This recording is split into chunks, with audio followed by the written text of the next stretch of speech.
이재명 정청래 통일교 게이트 심야회의서 난리가 났다. 는 내용인데, 자, 뉴스토마토, 제가 처음에 보여드린 그 뉴스토마토 기사는 어제 것이고, 뉴스토마토 저 기사는 오늘 나온 겁니다. 오늘 나왔는데, 그 내용이 뭐냐, 대통령도 몰랐다. 전재수, 임종석만 거론했다. 내각 접근 연루 의혹에도 통일교 해산 의지 완강한 것 같다. 이재명, 전재수 사의 수용. 이게 무슨 기사냐 하면은, 아마 뉴스토마토가 어제 7일에 이재명의 핵심 친복인 임종성을 포함해서 임종성과 그리고 또 현직 이재명 정권의 장관 두 사람, 전재수, 정동영, 이 두 사람의 실명을 깠기 때문에 엄청난 압박을 받았지 않았을까. 뉴스토마토는 좌파 매체죠. 좌파 매체에서 그렇게 까버렸기 때문에 엄청난 압박을 받지 않았을까. 그러니까 오늘은 이재명을 실드치는 기사를 썼습니다. 기사 내용이 뭐냐면은 제가 이 기사를 보내드리는 이유가 있습니다. 바로 정동영과 관련된 이야기인데, 이재명이 통일교 건품 수수 의혹에 연루된 정치인 명단을 사전에 파악하지 못했던 것으로 전해졌다. 정치인 명단을 사전에 파악하지 못했던 것으로 전해졌다. 뜬금없이 이렇게 합니다. 지금 다른 언론들은 전부 다 분석을 하기로 민중기 특검이 이것을 수사를 하지 않았지만은 좌파에 대해서 임종성이나 정동영이나 이 전재수나 수사를 하지 않았지만은 이미 그것을 이재명 쪽에 보고를 했을 것이다. 이재명이 명단을 알고 있었을 것이다. 그러므로 통일교를 해산한다는 이 급박을 해서 그 명단을 공개하지 못하도록 만들었을 것이다. 이게 일반적으로 상식적인 줄거리인데, 뉴스토마토는 갑자기 뜬금없이 연루된 정치인 명단을 사전에 파악하지 못했던 것으로 전해졌다. 일종의 저는 이것이 그냥 나온 기사가 아니라고 봅니다. 어제 명단 폭로로 상당히 뭔가 일이 있었을 겁니다. 무슨 보이지 않는 손이 작동을 했든지. 그래서 이거는 특검에 보고가 없었다는 뜻이다. 특검이 이재명에게도 보고 안 했다는 뜻이다. 그런데 왜 뜬금없이 갑자기 통일교 해산을 한다는 이야기를 했을까요? 그리고 이렇게 해뒀습니다. 민주당 봐주기 편파 수사 논란은 이제 설득력을 잃게 됐다. 그러니까 그리고 이재명은 뒤늦게 언론 보도를 통해 관련 사실을 인지하고 의혹이 제기된 당사자들을 파악한 것으로 보인다. 자, 그 다음에 이렇게 씁니다. 뉴스토마토가 대통령실을 비롯한 여권 취재를 종합을 해보면은 이재명은 지난 9일 서울 한남동 간제에서 가진 민주당 지도부의 만찬 회동에서 통일교 건품 수수 의혹과 관련해 전재수 전 해양수산부 장관과 임종성 전 의원의 이름을 거론을 했다. 이재명의 과거 측근 그룹 7인의 멤버 중 한 명과 내각 구성원의 이름이 언급됐음에도 이재명은 이에 대한 충격과 걱정보다는 정치권과 유착관계를 형성해온 통일교에 대한 해산 의지를 강하게 표명을 했다. 자, 여기서 이거 뉴스토마토는 이렇게 그 이름이 다 나왔지만, 정청래하고 김병기를 만난 자리에서 이름이 다 나왔지만은 그럼에도 불구하고 강한 수사를 지시했다. 여기에 초점을 맞추고 있지만, 여기서 읽을 수가 있는 것이 뭐냐면은 바로 여기서 읽을 수가 있는 것이 조금 전에 제가 전종국 사전 올려놓은 것이 너무 보기 싫었다고 합니다. 그리고 뉴스토마토 기사도. 예. 워낙 좀 엉터리 기사를 쓰니까, 네, 그렇습니다. 제가 좀 살이 깊지 못했습니다. 그걸 올려놓은 게. 어쨌든 그 내용은, 그래서, 이재명이 마치 뭔가 이렇게 공평하게 수사를 하라고 지시를 한 것처럼 이렇게 보도를 했지만, 여기서 읽을 수 있는 것은, 제가 이 번개 모임을 가졌다고 말씀드렸죠. 이재명이 지시를 해서 정청래하고 김병기 이렇게 번개 모임을 가졌는데, 사실은 그 번개 모임에서 무슨 말들을 과연 하려고 했을까? 일단 일반적으로 나오는 이야기는 내란 전담 재판부, 소위 말하는 내란 전담 재판부에 대한 논란, 이 후폭풍이 있어서 지금 어쩔 줄 몰라 하고 있죠. 이게 오히려 윤석열 전 대통령하고 직위원 재판부의 꽃놀이패가 돼버렸으니까.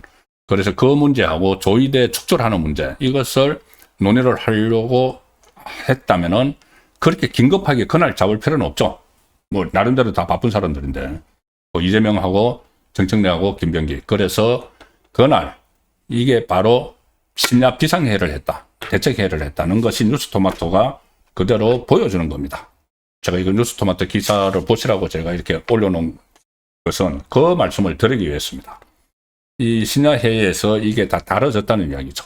다뤄졌으면은 어떤 식으로든 이게 심야 회동이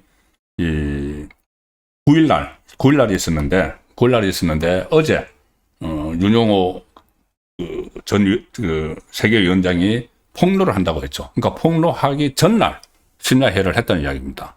심야회의를 해서 실제로 뭐 전재수 이름도 나오고 다 이름이 났다는 겁니다. 그러면은 어떤 조치를 취했겠죠. 조치를 취한 것이 결국은 그 윤용호 전 세계 본부장의 입을 털어막은 것 아니냐. 털어막는 조치를 취한 것이 아니냐. 자, 이런 상황을 충분히 파악을 할 수가 있죠.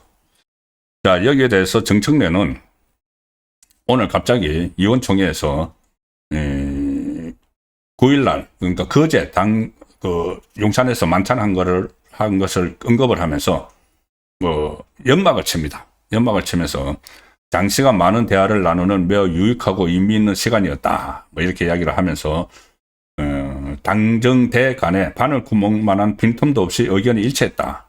전반적인 논의를 다 했고 뭐 이런 이야기를 했는데, 이 안에 핵심적인 게 바로 전재수, 정동영, 그리고 이 현직 장관, 이재명 정권의 현직 장관 2명이 지금 이름이 거론되기 시작을 했고, 이 친명 7인의 임종성은 여러 가지 막 연루가 되어 있죠. 임종성은 송영길 봉투에도 연루가 되어 있고 또 다른 사건에도 막 연루가 되어 있습니다.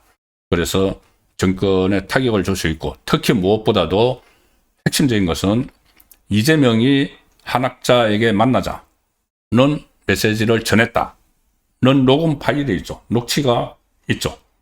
이재명이 직접 한학자를 만나고 싶다.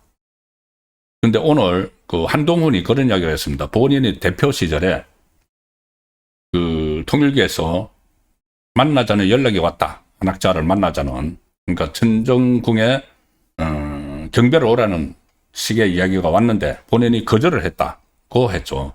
그러면 한동훈에게만 했을까? 이재명도 민주당 대표인데 그때 국민의힘 대표에게만 했을까? 이재명에게도 당연히 했지 않느냐. 그래서 정진상 이름까지 나오는 겁니다. 그러니까 이 통일교 핵심 두 사람이 그 대화를 나눈 녹취록이 있는데, 거기서 윤용호가 이재명이 이 한학자 총재를 찾아뵙고 싶다는 연락이 왔다. 그러니까 이재명이 했다가 이재명 쪽에서 했다고 하는데, 어쨌든 이재명이 그런 의사를 표명을 했다는 거죠. 그러니까는 통일교의 다른 간부가 그러면은 내가 정진상에게 한번 물어보지. 그래서 정진상 이름까지 나오는 겁니다. 그래서 이 대책회의에서 이제 이 내용이 드러나면은 발칵 뒤집어지는 거죠. 이재명도 한학자를 만나서 뭐 경배를 했는지 이런 것들이.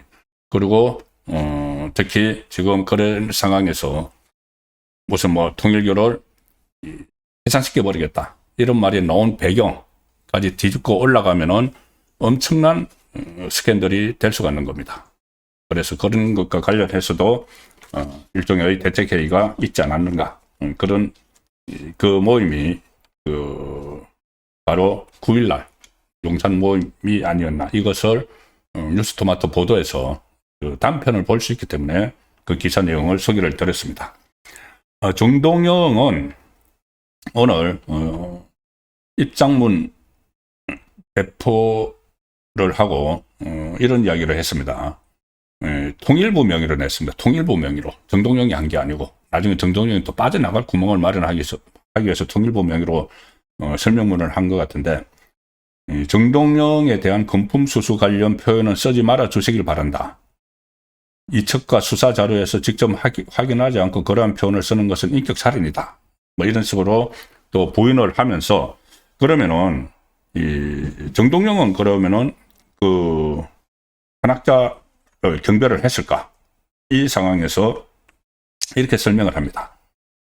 입장문에서 윤용호 씨를 야인 시절 단 한 번 만난 적이 있다. 당시 국회의원이나 공직에 있지 않았다. 그리고 2021년 9월 30일 평화통일 지도자 전북협의회 대장을 맡고 있던 고교 동창 김희수 씨를 비롯한 친구 7, 8명과 함께 성합차로 강원도 여행을 다녀오던 중 동행자의 제안으로 통일교 가평 천정궁 본부를 잠시 방문했다. 천정궁 갔다는 것은 인정을 합니다. 일행이 천정궁을 구경하는 동안 통일교 관계자의 안내로 천정궁 커피숍에서 윤 전 본부장과 관계자 한 명과 10분가량 차를 마시면서 통상적인 통일 관련 이야기를 나눴다. 사담 후 바로 일행과 합류한 뒤 성합차의 동성애 전주를 개항했다. 그러니까 가기는 갔는데 그 한학자 총재는 안 만났고 이 윤용호 본부장과 차만 마셨다. 그런데 이 천정궁이 아무나 그냥 그 여행 갔다가 강원도 여행 갔다가 저기도 들러자 해서 들러가는 데가 아니죠. 윤용호가 거기 넘버2인데 가보니까 윤용호가 있었다. 말이 안 되는 지금 해명을 하고 있기 때문에 이것이 제가 계속 말씀드리다시피 이재명의 새로운 시한폭탄으로 등장을 했다고 말씀을 드리고 있는 겁니다. 예, 이 통일교 게이트는 지금 시작입니다. 아마 윤용호 씨가 어제 법정에서 명단을 다 깠으면은 깐 대로, 그리고 지금 까지 않았지만은 까지 않은 대로 이것은 조만간 없어지지 않습니다. 지금 계속 특검을 해야 된다는 요구가 본물처럼 좀 올라오고 있고, 경찰도 어차피 아무리 이 정권에 충실한 그런 경찰로 전락을 했지만, 그래도 전 국민이 지켜보고 있는 이 사안을 그냥 뭉갤 수는 없죠. 그리고 가장 핵심은 이재명입니다. 이재명이 천정궁을 갔느냐, 한학자를 만났느냐, 임종성이 통일교에서 7인의 멤버 임종성에게 그렇게 정성을 쏟은 이유가 임종성이 목표겠습니까? 임종성은 길목이죠. 이재명이 있는 거죠. 정권을 가지고 있는 이재명이 있는 거죠. 그리고 그때 야당일 때는 이 다음 정권을 가져갈지도 모르는 이재명이기 때문에 이재명의 핵심 측근인 측근 7인의 멤버에게 그렇게 정성을 쏟았다. 이렇게 파악을 하는 것이 합리적이죠. 합리적인 추측이죠. 그리고 이제 수사 그리고 특검이 발족을 하면은 그 부분들이 하나 둘 드러나면서 이재명 정권을 상당히 정권의 치명상을 입는 그런 상황도 충분히 예상이 되는 쪽으로 이 상황이 움직이고 있습니다. 계속 이 부분은 취재해서 여러분들에게 설명을 드리도록 하겠습니다.